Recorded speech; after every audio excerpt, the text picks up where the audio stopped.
नमस्कार CSK news में आप सभी दोस्तों का एक बार फिर से बहुत बहुत स्वागत है। दोस्तों आज दिन भर की जो फटाफट ब्रेकिंग न्यूज़ निकल के आ रही है एक एक करके जानेंगे। दरअसल दोस्तों बड़ी खबर निकल के आ रही है, आपको बता दें फिलहाल लंदन में किसान प्रदर्शन के बहाने भारत विरोधी साजिश का खुलासा। जी हाँ, बड़ी खबर, भारत विरोधी नारे लगाने के बीच कईयों को गिरफ्तार किया गया है। भारतीय दूतावास की सुरक्षा बढ़ाई गई है। बड़ी खबर, खालिस्तान के झंडे लहराए गए, इसके बारे में आपको बताएंगे।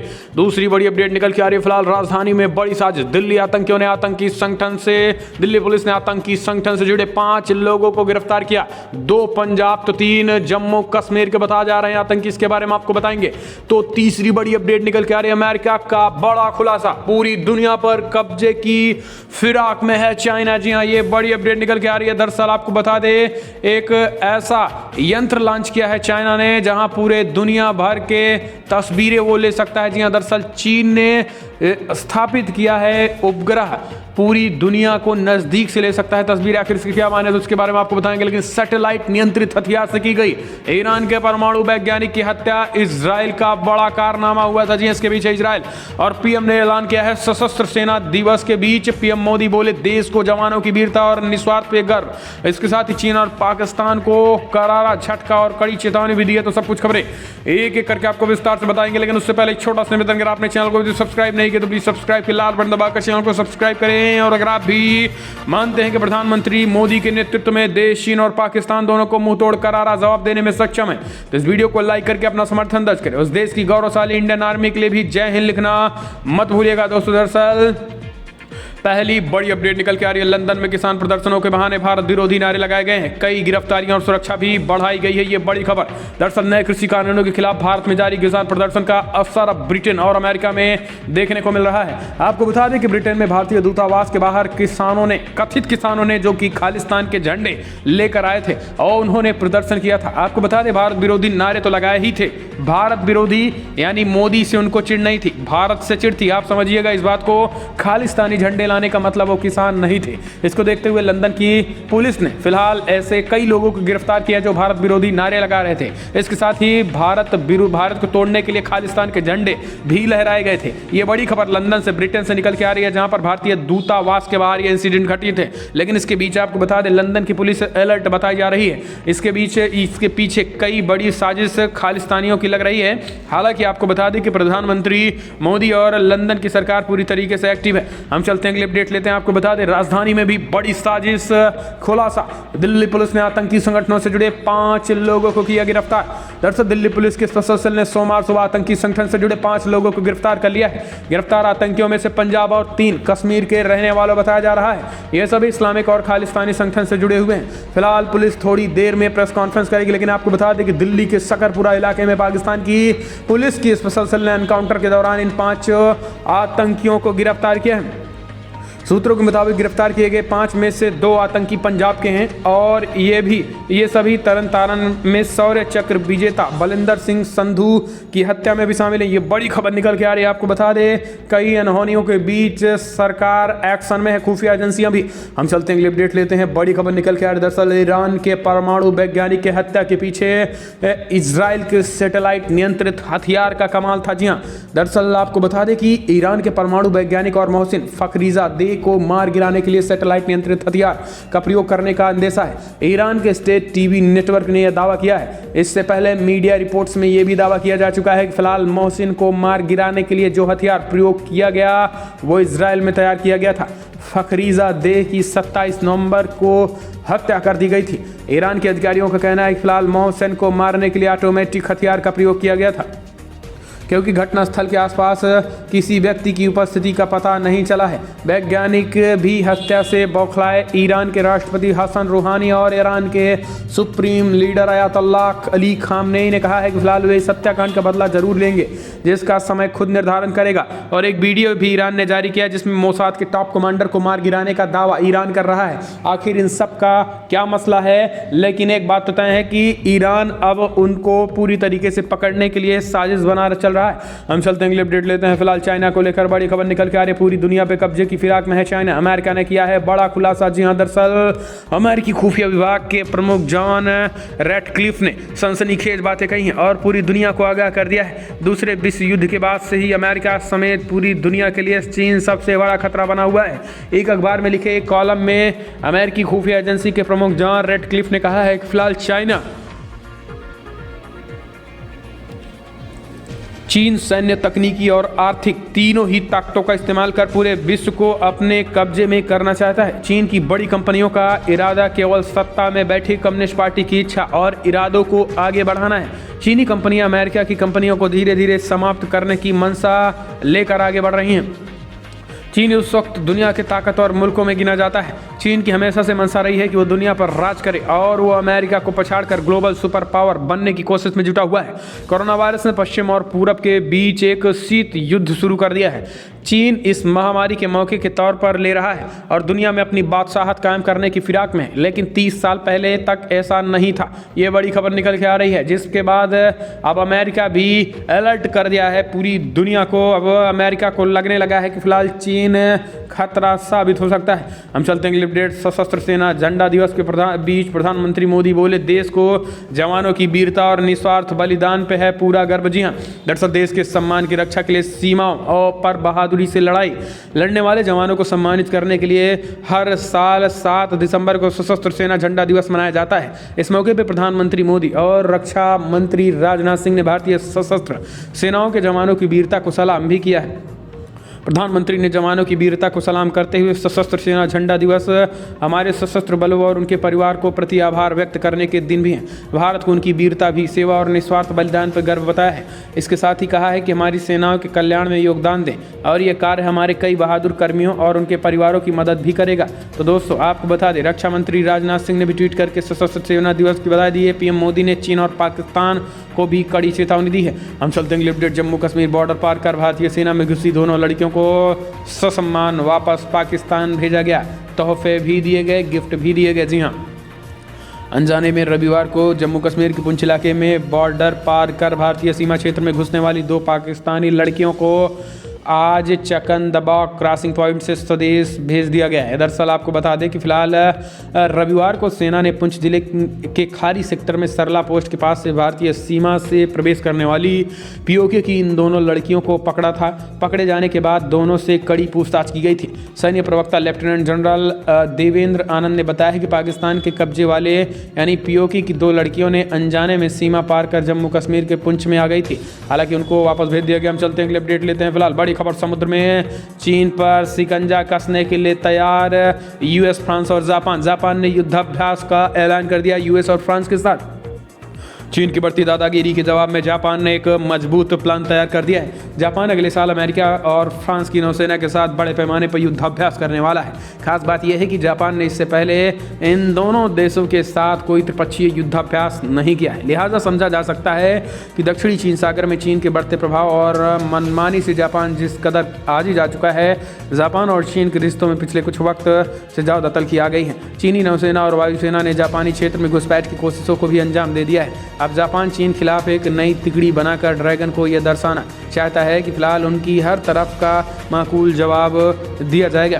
3 देशों के बीच युद्धाभ्यास अगले साल मई में होगा। जापानी अखबार सुकोई शिंगुन की रिपोर्ट के अनुसार युद्धाभ्यास जापान के एक निर्जन द्वीपों पर समुद्री और जमीनी इलाकों में होगा, जिससे चीन पे शिकंजा कसा जाएगा। हम चलते हैं अगले अपडेट। फिलहाल चीन ने स्थापित किया पूरी दुनिया पर निगरानी करने वाला उपग्रह किसी भी इलाके के नज़दीक से ले सकता है तस्वीरें। जी हाँ, दरअसल चीन ने अब ऐसा उपग्रह अंतरिक्ष में स्थापित कर दिया है जो पूरी दुनिया पर निगरानी रख सकेगा। इस उपग्रह के माध्यम से पृथ्वी के किसी भी क्षेत्र की नज़दीक से तस्वीरें ली जा सकती है। इधर चीन के भेजे चांग 5 ने चंद्रमा से नमूने ले लिए हैं और अब पूरी पृथ्वी पर वापसी के लिए तैयार है। निगरानी उपग्रह गाओफेन 14 को शिनजियांग सैटेलाइट सेंटर से छोड़ा गया था।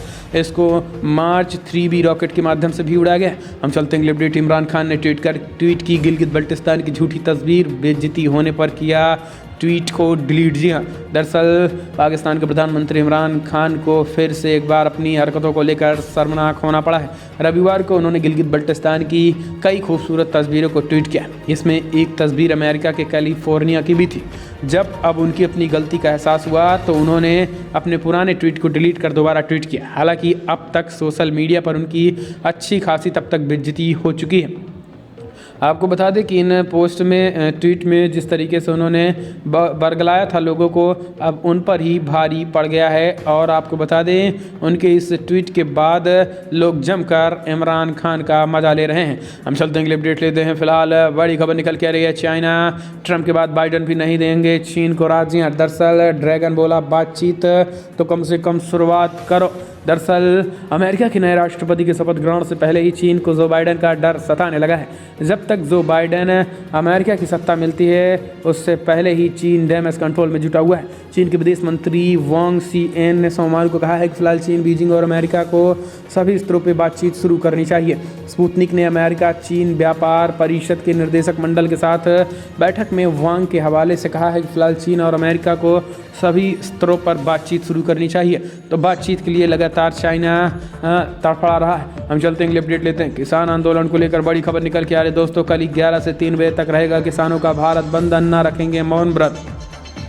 दरअसल बड़ी खबर 8 दिसंबर को किसानों के भारत बंद के बारे में जानकारी देते हुए भारतीय किसान यूनियन के अध्यक्ष राकेश टिकैत ने कहा है कि फिलहाल आम आदमी के लिए समस्याएं पैदा नहीं करना चाहते हैं, इसलिए हम सुबह 11 बजे से दोपहर 3 बजे तक भारत बंद करेंगे। उन्होंने कहा है कि फिलहाल भारत बंद के दौरान एम्बुलेंस यहाँ तक कि शादियाँ जैसी सेवाएं भी हमेशा की तरह चल सकेंगी।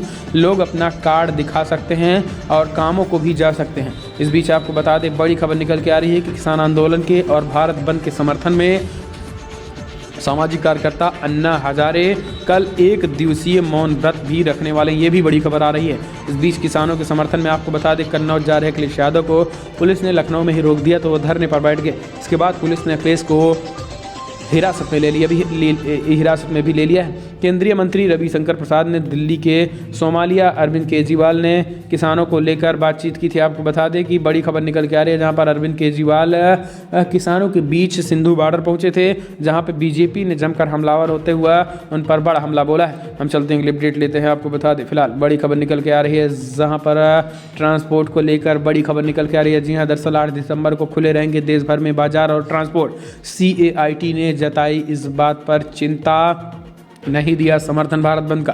कृषि कानूनों के खिलाफ प्रदर्शन कर रहे किसानों और सरकार के बीच 9 दिसंबर को छठे दौर की बातचीत होगी, लेकिन इससे एक दिन पहले यानी 8 दिसंबर को किसानों ने भारत बंद का आह्वान किया है। इस बीच Confederation of All India Traders CIT और ट्रांसपोर्ट सेक्टर के शिखर संगठन All India Transport Welfare Association ने बंद में शामिल नहीं होने का फैसला किया है। दरअसल confederation of All India Traders CIT और ट्रांसपोर्ट सेक्टर के शिखर संगठन All India Transport Welfare Association ने कहा है कि देश का बाजार और ट्रांसपोर्ट 8 दिसंबर को हो रहे भारत बंद में शामिल नहीं है। दिल्ली सहित देश भर के बाजार पूरी तरीके से खुले रहेंगे और सामान्य रूप से कारोबारी गतिविधियाँ चालू रहेंगी। तो ये बड़ी खबर निकल के आ रही है, CIT ने नहीं दिया समर्थन। हम चलते हैं, अपडेट। यूपी में अंतर धार्मिक विवाह प्रोत्साहन नियम होंगे बेहद कठिन, मिलने वाली प्रोत्साहन राशि पर भी होगा निर्णय। दरअसल यूपी में अंतर धार्मिक विवाह पर सरकार से प्रोत्साहन राशि लेना अब बेहद कठिन होगा। शासन ऐसे विवाह पर प्रोत्साहन के नियमों को कड़ा करने जा रहा है। ऐसे जोड़ों के लिए राष्ट्रीय एकीकरण विभाग की ओर से 50,000 रुपये की सहायता दिए जाने का प्रावधान भी है। यूपी सरकार के हाल ही में लाए गए अध्यादेश के अनुसार धोखे से धर्म परिवर्तन करवाने पर 10 साल तक की सजा हो सकती है।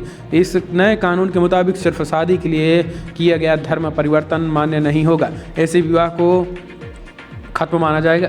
इसे देखते हुए शासन अंतर धार्मिक विवाह पर प्रोत्साहन के नियमों को भी कड़ा करने जा रहा है। हम चलते हैं, अपडेट लेते हैं। आपको बता दें फिलहाल बड़ी खबर निकल के आ रही है जहां पर प्रधानमंत्री मोदी आज किया आगरा मेट्रो रेल प्रोजेक्ट का शिलान्यास। जी हां, प्रधानमंत्री मोदी सोमवार को आज वीडियो कॉन्फ्रेंसिंग के जरिए आगरा मेट्रो रेल परियोजना के निर्माण कार्यों का शुभारंभ किया है। इसमें राज्यपाल आनंदीबेन पटेल, मुख्यमंत्री योगी आदित्यनाथ और केंद्रीय आवासन एवं शहरी कार्य राज्य मंत्री स्वतंत्र प्रभार हरदीप सिंह पुरी भी शामिल हुए हैं।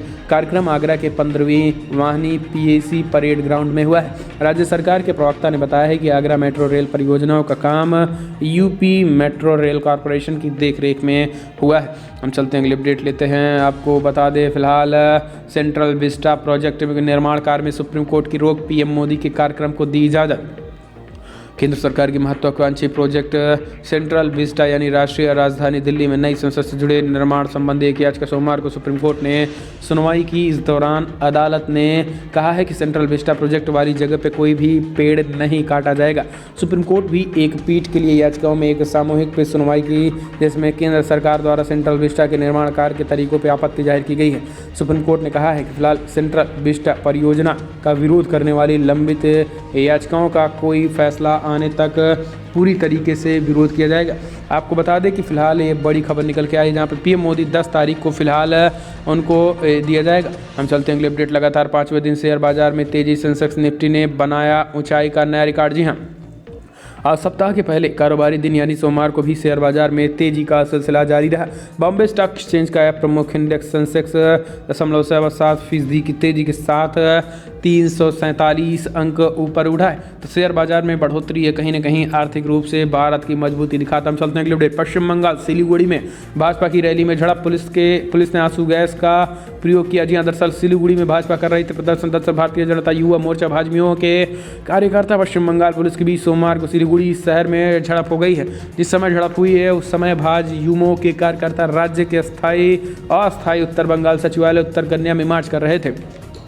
भाजयुमो कार्यकर्ताओं ने मार्च जारी रखने के लिए बैरिकेड्स को हटाया। वहीं पुलिस ने भीड़ को तितर बितर करने के लिए वाटर कैनन और आंसू गैस के इस्तेमाल भी किया है। तो दोस्तों, पश्चिम बंगाल में लगातार भारतीय जनता पार्टी के कार्यकर्ता प्रदर्शन कर रहे हैं ममता बनर्जी की तानाशाही पे। हम चलते हैं अपडेट। युवराज सिंह। जी हाँ, युवराज सिंह के पिता युवराज सिंह की गिरफ्तारी की मांग हुई तेज।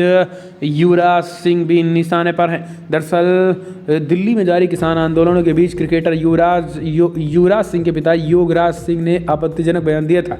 हरियाणा से सटी दिल्ली की बॉर्डर पर बीते दिनों किसानों के बीच हिंदुओं को लेकर कही गई उनकी ये बात गले की फांस बनती जा रही है। अब इंटरनेट मीडिया युवराज सिंह की गिरफ्तारी की मांग कर रहा है।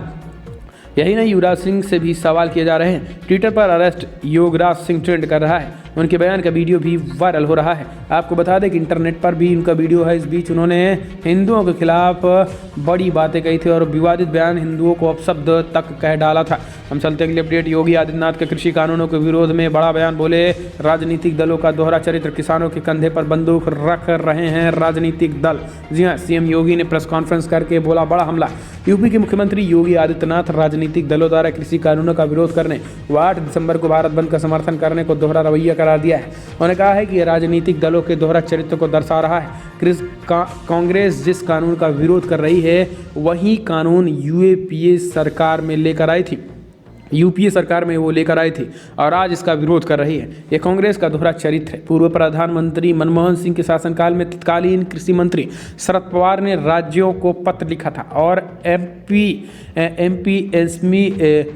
एपीएमसी एक्ट को किसानों के लिए फायदेमंद भी बताया था। उन्होंने कहा कि केंद्र की मोदी सरकार ने पिछले 6 वर्षों में किसानों की भलाई के लिए कई क्रांतिकारी कदम उठाए हैं। ये भी एक क्रांतिकारी कदम है, लेकिन अब इसे लगातार किसानों को बरगलाया जा रहा है। हम चलते हैं अपडेट। राजस्थान गहलोत सरकार पर फिर से छाए संकट के बादल। सीएम का दावा, शाह कर रहे विधायक खरीदने की कोशिश। जी हाँ, दरअसल राजस्थान के मुख्यमंत्री अशोक गहलोत ने शनिवार को केंद्रीय मंत्री अमित शाह और धर्मेंद्र प्रधान पर राज्य की कांग्रेस सरकार को अस्थिर करने का आरोप लगाया है। गहलोत ने अप्रत्यक्ष तौर पर राज्य के पूर्व उप मुख्यमंत्री सचिन पायलट पर भी निशाना साधा है। आपको बता दें कि दोनों नेता जुलाई में तब सामने आ गए थे जब पायलट ने मुख्यमंत्री गहलोत के खिलाफ मोर्चा खोल दिया था। इसके बाद पार्टी ने उन पर कार्रवाई करते हुए उप मुख्यमंत्री और राज्य के कांग्रेस अध्यक्ष को पद से हटा दिया था। हम चलते हैं अपडेट लेते हैं। आपको बता दें फिलहाल बड़ी खबर। किसानों के बाद अब SC/ST के बैंक खातों में भी सीधे पैसे भेजेगी मोदी सरकार। नीति आयोग ने दिया आइडिया। जी हाँ, नीति आयोग ने सरकार को सुझाव दिया है कि फिलहाल अनुसूचित जातियों और जनजातियों के लिए बनाई जाने वाली योजनाओं और TSP/SC/ST का 40% हिस्सा उन्हें डायरेक्ट कंडीशनल कैश ट्रांसफर के जरिए दिया जाए। आयोग का सुझाव है कि जिन परिवारों की आय 5,000 रुपये महीने से कम है उनके लिए इसे लागू किया जाए। इसके साथ ही बाकी का 60% हिस्सा उन राज्यों के इंफ्रास्ट्रक्चर के विकास पर भी जोर दिया जाए जहां अनुसूचित जातियों और जनजातियों की संख्या है। तो दोस्तों फिलहाल बड़ी खबर उतना, लेकिन अगर आपको वीडियो पसंद आए तो लाइक करें, शेयर करें, कमेंट के माध्यम से आप अपनी राय देना ना भूलिए। इस वीडियो में इतना ही। जय हिंद, वंदे मातरम।